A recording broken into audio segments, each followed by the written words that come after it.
So it's the 12th of December, 2022. And the Monday group is meeting again. It used to be a Monday group. One of the things that's been pretty prominent in our world recently is hatred of others. And, all of the isms, two of them have the longest record and the most persistent. Since they're seemingly so, in a way, opposite, that they must basically be the same. But I'm talking about the hatred towards the people with dark skins, or at least darker than mine, and the hatred of the Jews. Both of these, they may go up and down a bit, but they never go away, unrelenting. Now, the psychological dynamics of all of the isms is pretty much the same. What gives it the juice in the present is a process of projection. So those aspects of oneself that are unacceptable, intolerable, to be denied, they are imagined to be possessions of this other group, and they're the ones who are dirty or lascivious or dishonest or whatever you want to call them, lazy. So that's their dynamics, but then what's the history that gives the particular animosity its shape? And what I've concluded for the hatred of the dark skins is historically that the dark-skinned people were the first humans produced by the genetic manipulation of the more primitive hominid, Homo erectus, and all of the subhuman primates have very dark skins. And we do know for a fact that the first populations of humans that got out of Africa, that got to Europe, the hunter-gatherers were fairly dark-skinned, and this is, fairly recent studies have shown this. So it goes back to the derision towards the less developed, the more primitive, but also, as we take the story further, the human story further, that original slave race is the number one, the original human identity. That's how we first understood ourselves, as servants, as subservient. And that's that's the base layer of our understanding of who we are. That's maybe not the only, way down there. And we don't want to think about that. We want to forget that. Basically that's the historical source for hating the slave, and of course maintaining slaves, keeping slaves, so that we have somebody to hate, and to put down. The other end, the other population that was likely to receive the barbs of animosity, the elite, the superior ones, the lords. Okay. and it's, you know, it's quite. Mike, I'm sorry to interrupt. I'm getting some kind of background noise. Is And I somebody don't know not what it muted? is, Is somebody but- not muted? Well, Paula's not muted, so might be coming there. Yeah, I don't, it's just, there's something going on that is interrupting and I'm having a hard time following, so I'm gonna go back and mute and. I'm making sure that everybody's muted. Yeah, maybe that's gonna, maybe, yeah, some background noise from somebody. Okay, but when you want to speak, you can just unmute yourself, or if I see you speaking and not hearing you, I'll unmute you from here. Okay. So, thanks, Linda. So I think it's quite possible that the fear and hatred of the empowered superior ones, you know, gets projected on the Jews. I mean, that is, you know, that is the myth, isn't it? That they control everything, you know, that they've, you know, that they're the ones pulling the strings, you know, and so This is something that I've been thinking about a lot lately, because it doesn't make, I can't make any sense out of it, Mike. I mean, why the Jews? And the only thing that I've been able to come up with is that it's jealousy, because the Jews have such a communal spirit that expresses itself, and most of the rest of us don't have that. But you're saying you think this goes back to our time with the Anunnaki? I think so, in a number of ways. You know, for one thing, the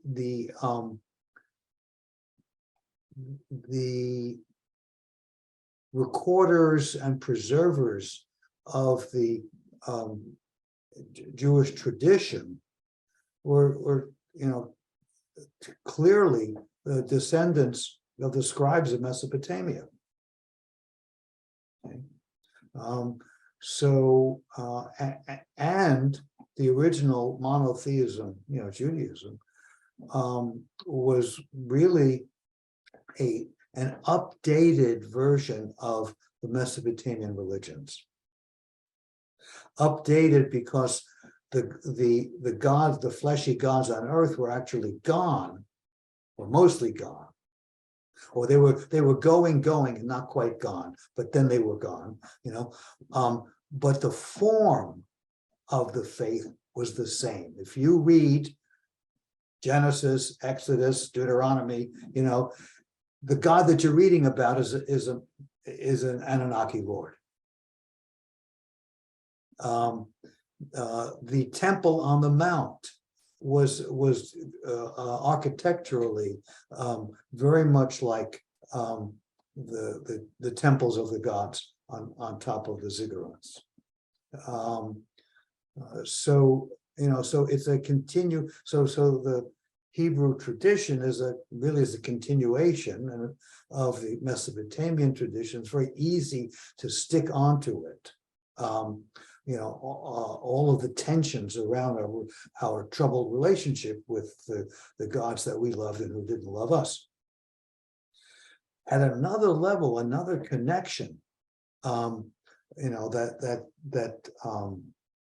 I think gives the Jewish tradition trouble, is that, you know, the tales.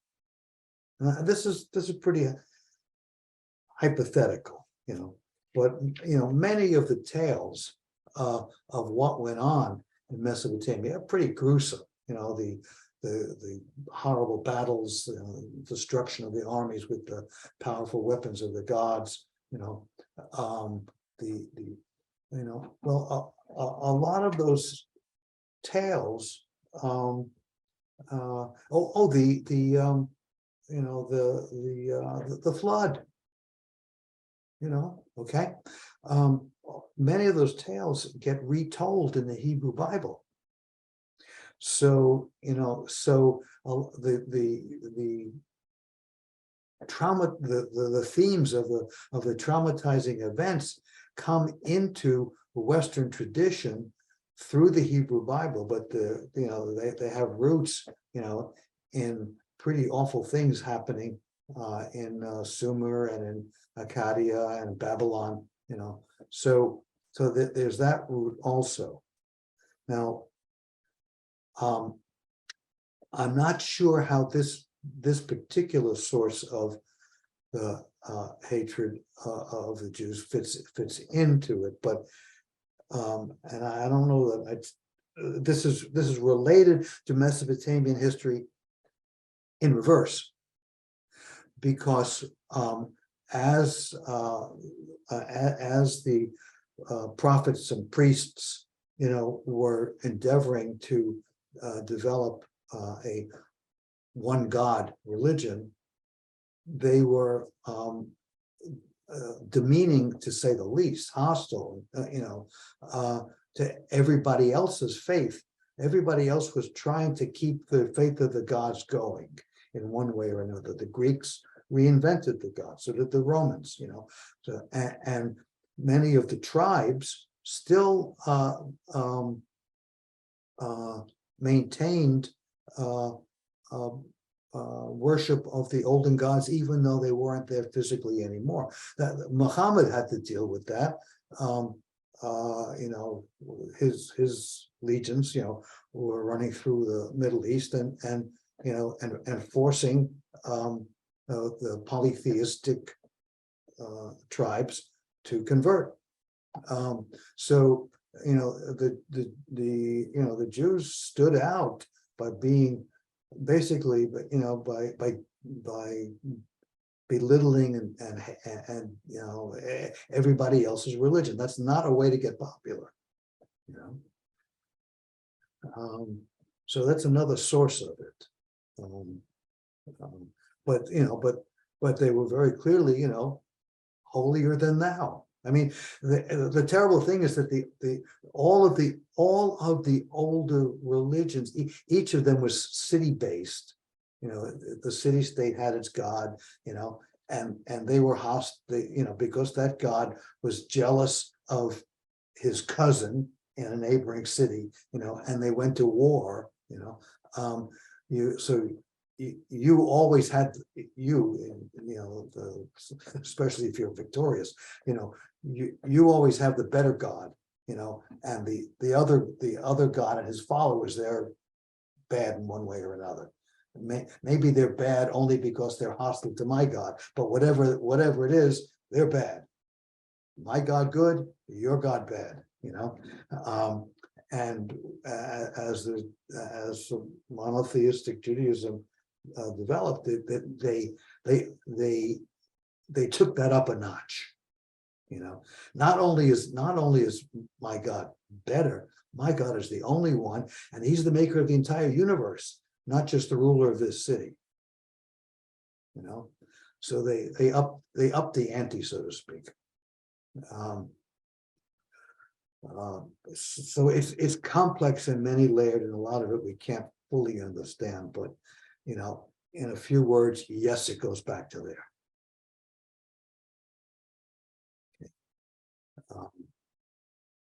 And so, but it's not completely crazy to, if you say, all right, we're talking about Inanna in the sky with a beam weapon, shooting down the soldiers of an opposing god.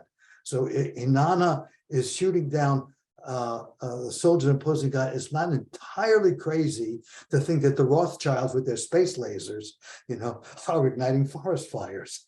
It's like there's history. Oh, I see. There is something sensible back in there.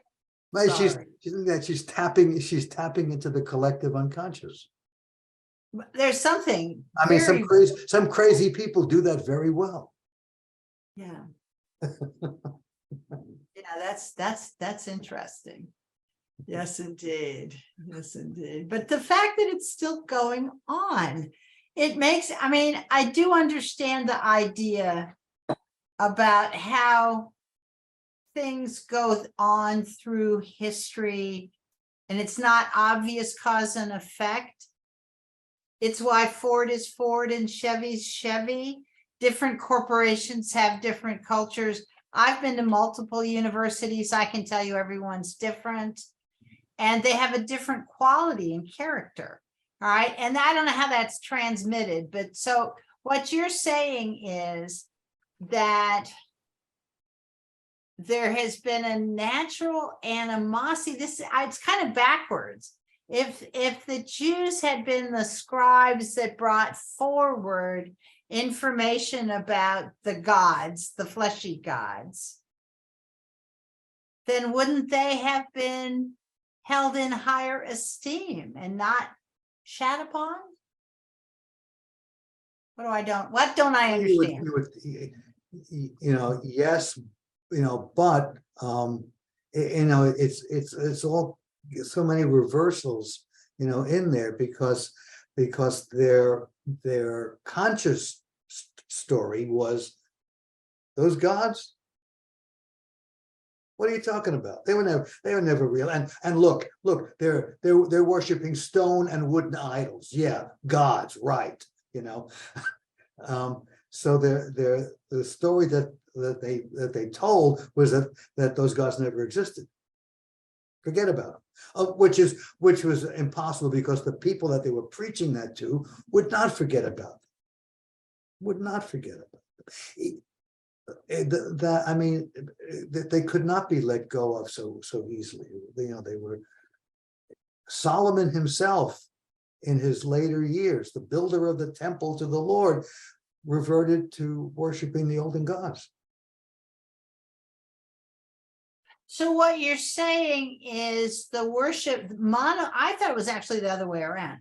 I thought polytheism was that what had been inherited from the fact that we had all these Anunnaki gods.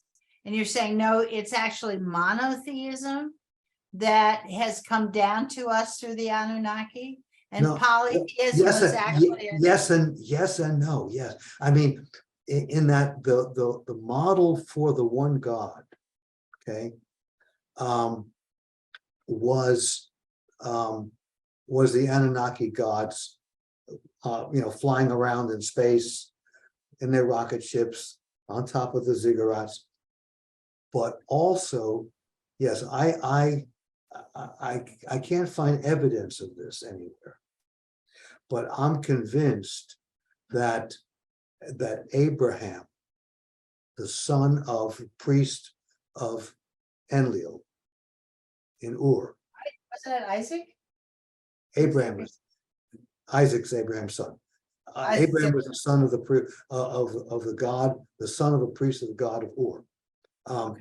I think the Anunnaki knew all about the one.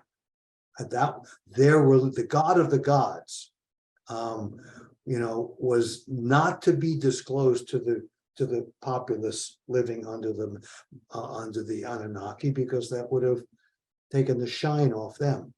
Okay, so that was their esoteric knowledge, and it was the basis, say, of their their understanding of the solar system and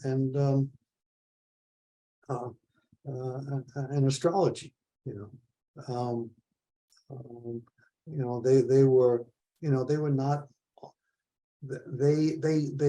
We don't. The hints are strong that they knew about the field. Okay. So some of their, like their from what we can tell, they had an objective science of chemistry, from the text, but they also, from the text, had the subjective science of alchemy. So the pairing is there in their astronomy and their astrology, objective and subjective. So I'm thinking I think that that what Abraham came forth with out of Mesopotamia was not just the little idols of the fleshy gods that he knew about, but also the idea of the one. The one being the The all, the one, the infinite field intelligence, that informs everything. the field that shapes and informs everything. Yeah, yeah, yeah. So and you know what one of the things you said, how do things get transmitted? Well, you know, we know about some of the specific means of transmission. You know, some of it is tradition, you know, like we do it because we do it. You know, don't ask. You know, this is the way we do it. And that overlaps with pure repetition. Just things just get repeated. Okay, but some of the transmission is through fictionalized versions of what actually happened that we attach to those fictionalized versions that carry a great deal of truth within them, not necessarily literally. These are the myths, you know, the mythic tales. So the mythic tales that we value, you know, with Athena with her shield and spear and all, you know, they carry within them memories that are not fully conscious, but they're semi-conscious because they're in a fictionalized version of what happened. But there's also law and custom and symbol and even language itself. Language itself. You know, what I'm going to talk about later, you know, is okay, we have geology and geography and, you know, geophysics and all the earth sciences. Geo is the Greek version of ki, the Sumerian name for earth. Ki means hollowed out, gouged. And that's a reference to the injury to this planet done by the moon of Nibiru when it crashed into this planet when it was the fifth rock from the sun. So when you say, you know, geography, somehow buried in that, you know, or geology, somehow buried in that is the story, is the true story of that traumatic history of the planet. It's layers down, so it's not conscious at all until we make it so with such things as a movie. Now, the overarching transmitter of what's been, what has been, is in the field. You know, the field is impressed by what happens and has memory. One of the smaller ways in which that memory is demonstrated is in the processes that go by the name of family constellation work, where the field of a family, okay, going back some generations, you know, is brought into visible presence by people in the room, beginning to channel, there's no better word for it, you know, channel the spirits of ancestors gone, and you know, they begin to demonstrate, to dramatize the story of that family. Often the facts are hidden, like who did what to who, or who was rejected, and those things finally come clear, you know, in the field that's generated in this process. I see a finger coming up. Well, I did a fair amount of that work in the Pacific Northwest when a friend of mine moved to to Oregon, and it was amazing what came up and what I realized, because there's this shame that has followed the female line of my family, and I watched it. I know about the generations. I have no female children, so I kind of knew I was the end of it anyway.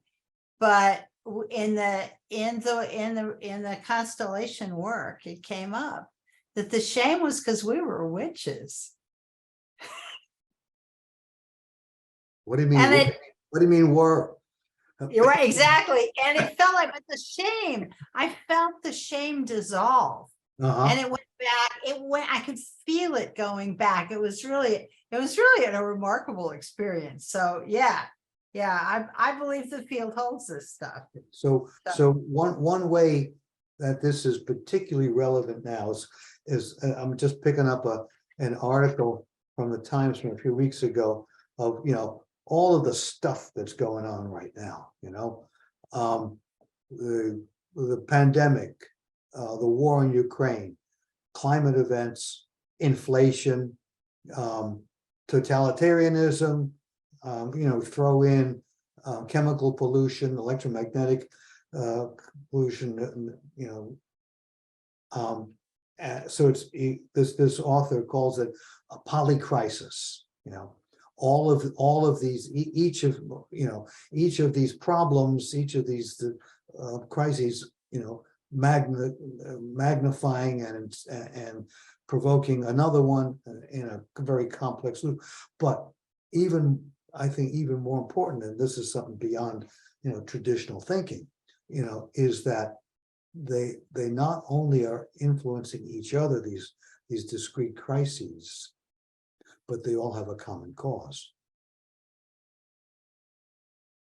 Worth considering. They all have a common cause. Earth is unhappy. The field of the planet is agitated, aggravated, and is showing itself up in a number of specific ways. Worth considering, showing itself up in the way the viruses are waging war on us. Maybe that's not the best term, but they certainly, Well, if you think about it, I remember I'm a virologist. Viruses are the way the planet interacts with its species, one cell at a time.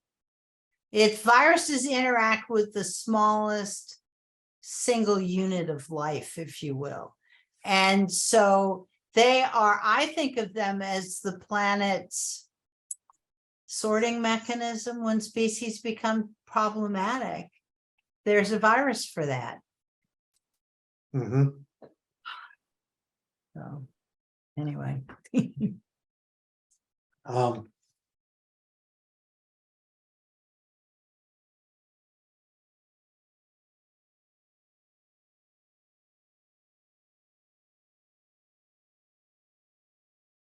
So coming at all of this from a slightly different angle, okay?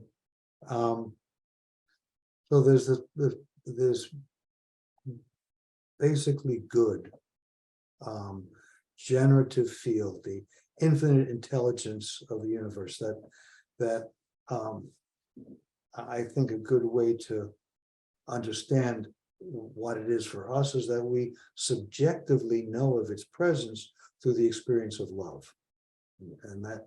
And in the traditions have always said that is the essence of the one, that what we experience as love is the essence of the one.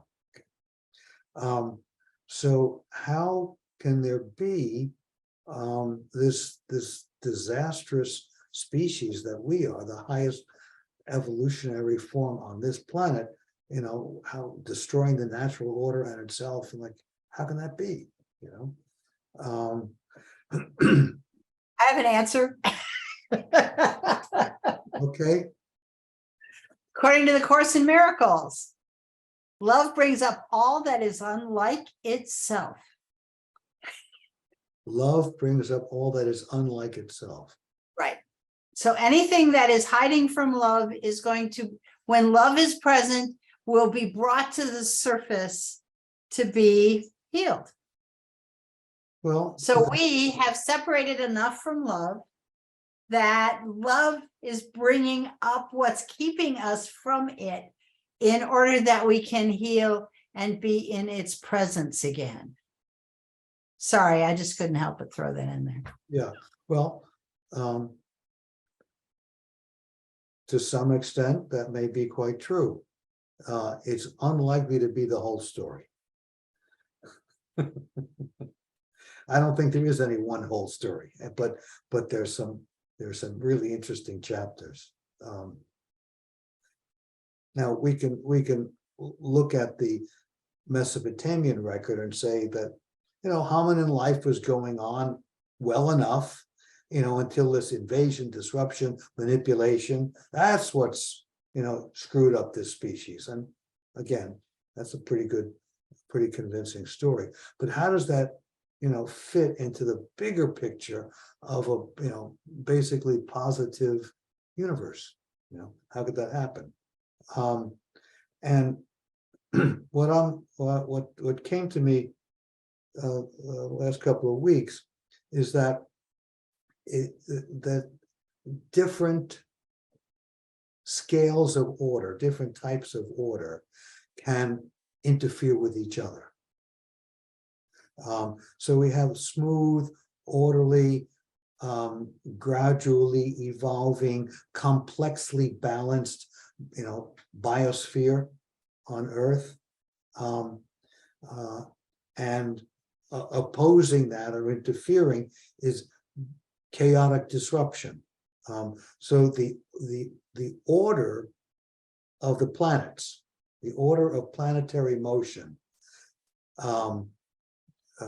say when they need to rearrange each other around the sun, or the order of weather, okay, the natural order of weather processes may disrupt the order of biological development.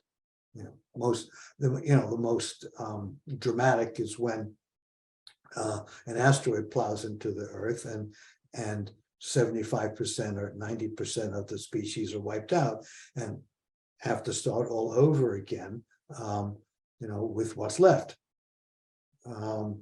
So what we can deduce from the Mesopotamian story, is that there was one big disruption with this planet called the Maiden Who Gives Life, Tiamat. It's a fifth rock from the sun, getting hit by a moon of Nibiru as Nibiru passes through the solar system on its elongated cometary orbit.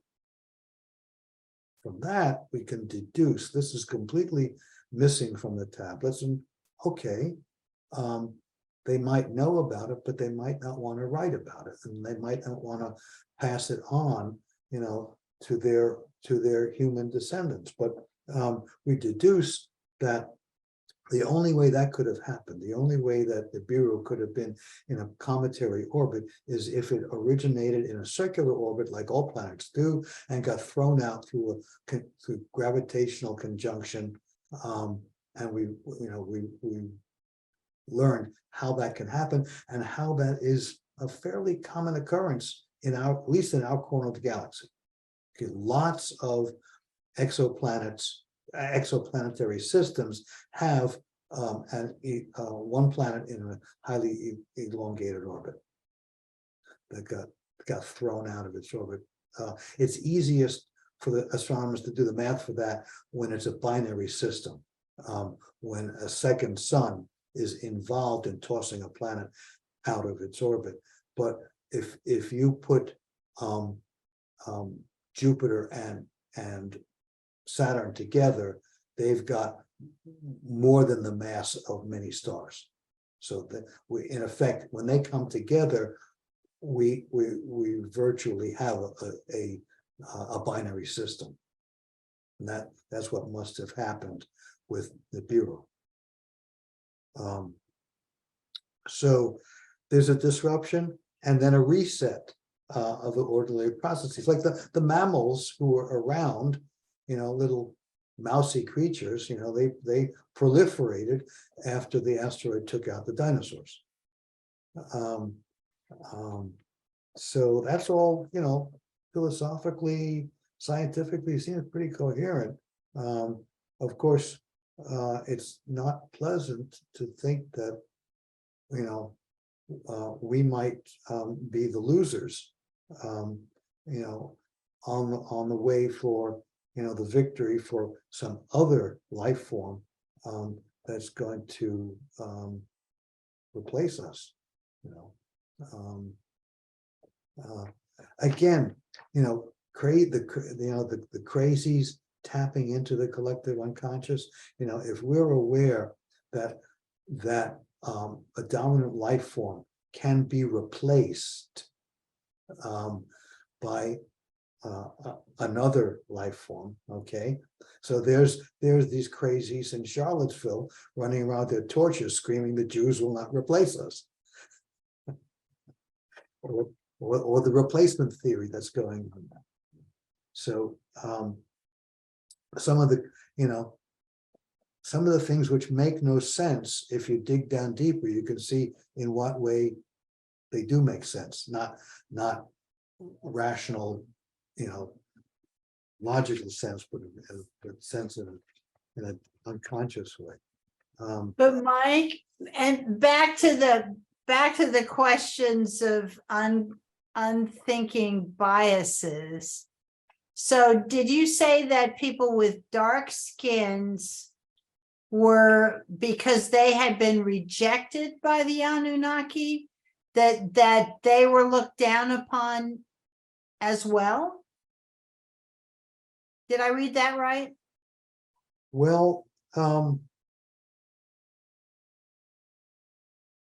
they weren't looked down upon because they had dark skins. They were just the slaves and they had dark skins. So the association was very strong. I guess I got the impression that the Anunnaki, as they went through their layers of genetic engineering, tended to reject the dark-skinned ones, that they themselves preferred light-skinned ones. And so the ones that escaped and wound up being indigenous peoples around the planet were dark-skinned because they'd been rejected by the gods. No? That's a reading of it. It's not impossible, but I think that's an assumption that's hard to say that's probably what happened. But it touches on something really, really central, because why would because apparently, at least as it's expressed by Enlil, and Enlil couldn't have been the only one. Why look down upon the humans? Why look down upon the Homo erectus? Right.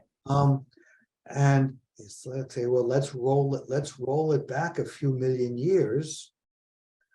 These were, highly evolved but terribly traumatized hominids, humanoids. So it's quite possible. What traumatized them? Pardon? What traumatized them before the Anunnaki? Getting thrown out of their orbit and thrown into the deep darks of space, where they had to go underground in order to survive until they can make the surface habitable. The Anunnaki did. Yes. So they were a highly traumatized species.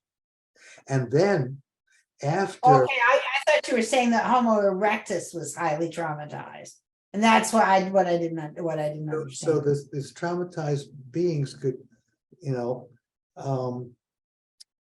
I'm not sure how to connect their traumatization and shame with hating their own primitive origins, but I suspect that was the case in them, that because they did have a highly stratified society. They did have the higher ups and the lower and the, so they may very well have a stratified consciousness and hated their primitive innards.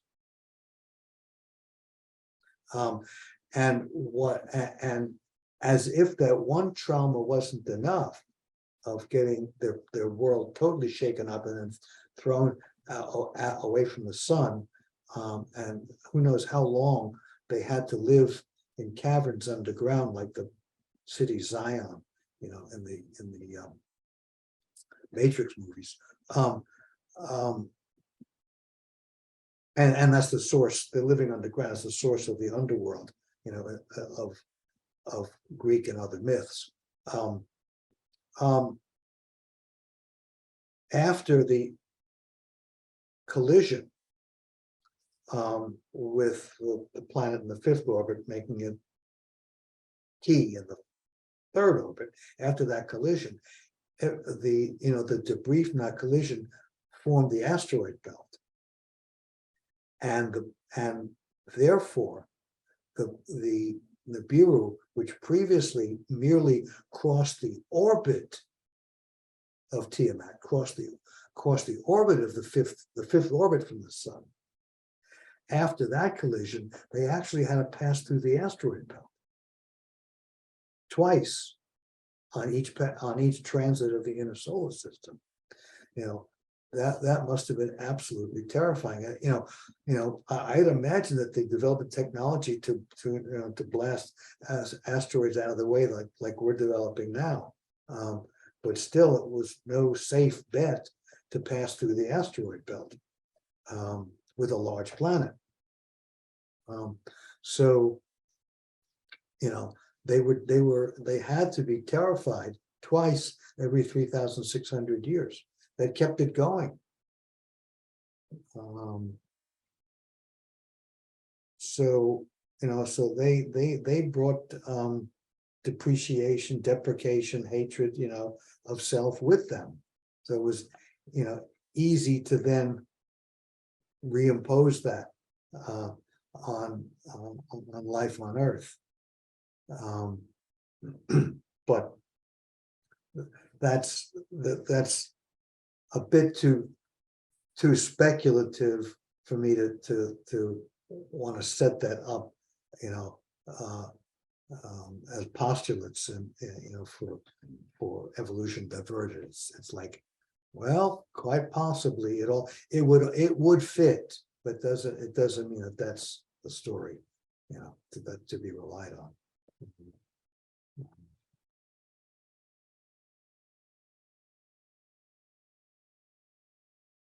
But when you think about it, there's no reason to consider an earlier and less fully evolved life form as lowly.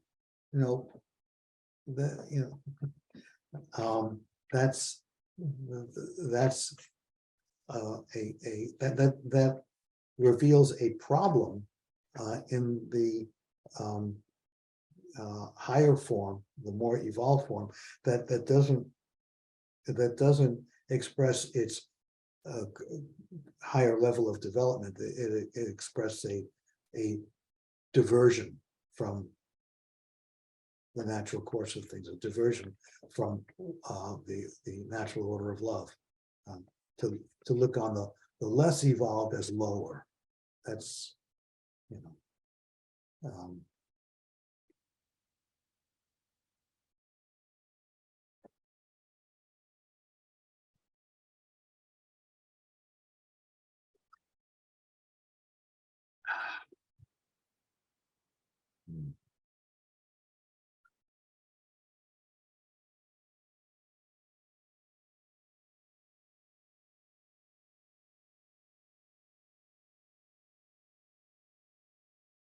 well, I have a treat, and this may be the last piece that we deal with. I don't know, but there's nothing really new in what I'll read to you now, but it's put together in a way that's got a certain music to it. And the working title for the movie that's getting birthed is Planet Key, K-I, Key. And of course, that's a bit mysterious to most people, a bit enigmatical, but what's that about? Okay, so here's what that's about. Key is what the Sumerians called our planet. It's the source of geo, the Greek word for earth. Key was an epithet, meaning gouged, hollowed out.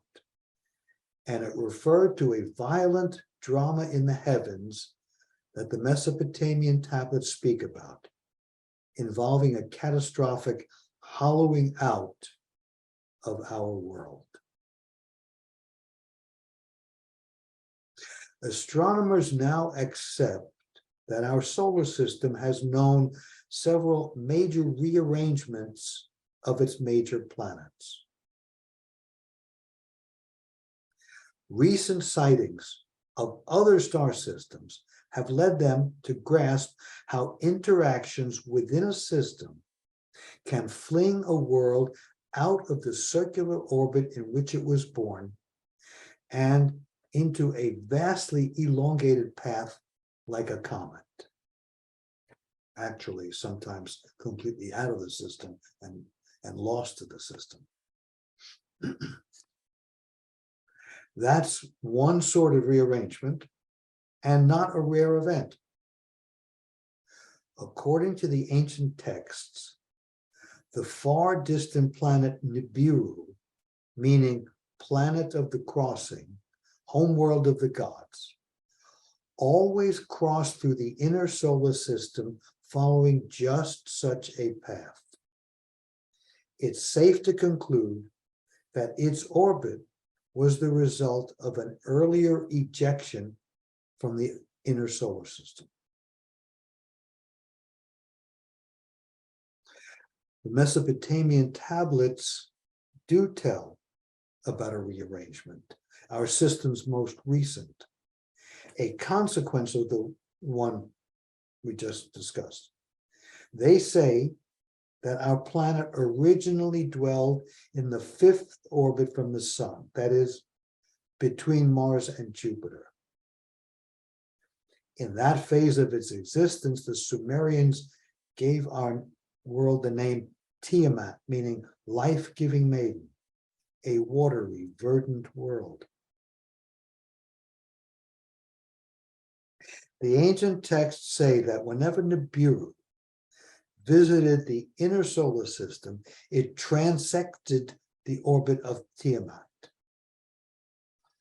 On one fateful crossing, Nibiru came too close to Tiamat. One of its moons crashed into her, tearing off a large part of her crust and driving her toward the sun. The wounded planet, renamed Ki, settled into the system's vacant third orbit.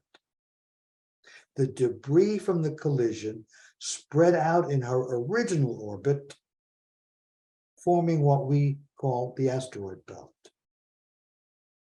These accounts were so revered in the ancient Middle East that several key words they contain were translated into Hebrew and embedded in the tale of God's creation of the world in the book of Genesis. For us, the tale about the celestial collision can resolve a geologic anomaly so glaring that it's amazing that scientists simply ignore it. It's now understood that most of our ocean basins were formed through the movement of the planet's tectonic plates. But the basin of the Pacific does not fit that model. covering fully a third of our planet's surface. It was originally 12 miles deep before mostly filling with volcanic lava, many times deeper than the other oceans. To form a planet, gravity pulls loose material into a sphere, balancing the matter symmetrically around an axis of rotation. The scale of the Pacific makes our planet an asymmetric exception in the solar system. Yet it could not have been one at its creation. Something must have caused the great hollow at some point after our world came into existence as a symmetrical sphere. If the tale of the Sumerian tablets is accurate history, the Pacific Ocean fills an impact scar, by far the greatest of several holes gouged out of our planet over the ages. The ring of volcanoes and earthquake zones that surround the ocean testify to the basin's relatively recent violent birth. With the rim of fire surrounding the Pacific, our planet seems to still be suffering from the worst wound it has ever received, the catastrophic hollowing out. Recent studies that reveal the Pacific to be slowly shrinking support the idea that the planet is trying to heal from its greatest injury. We indeed are living on planet Key, wounded home for a wounded species.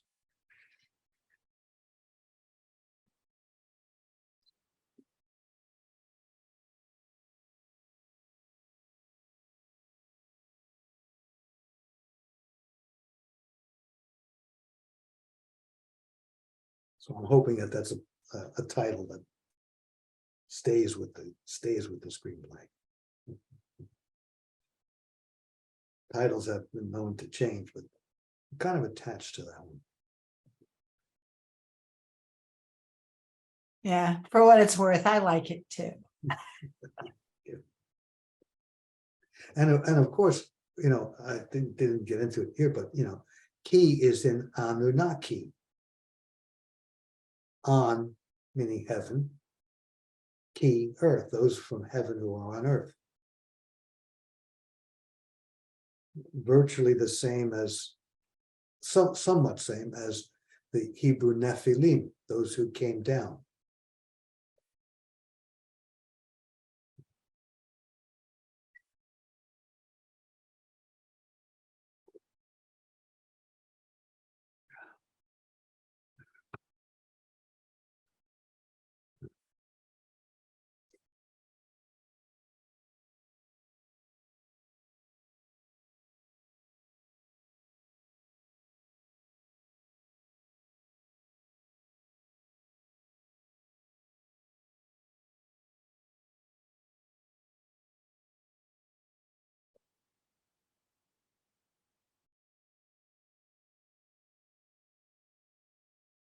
Well,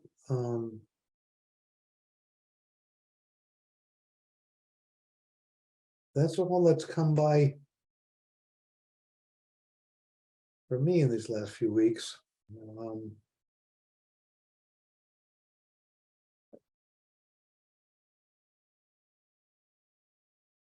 And maybe that's as far as we can go tonight.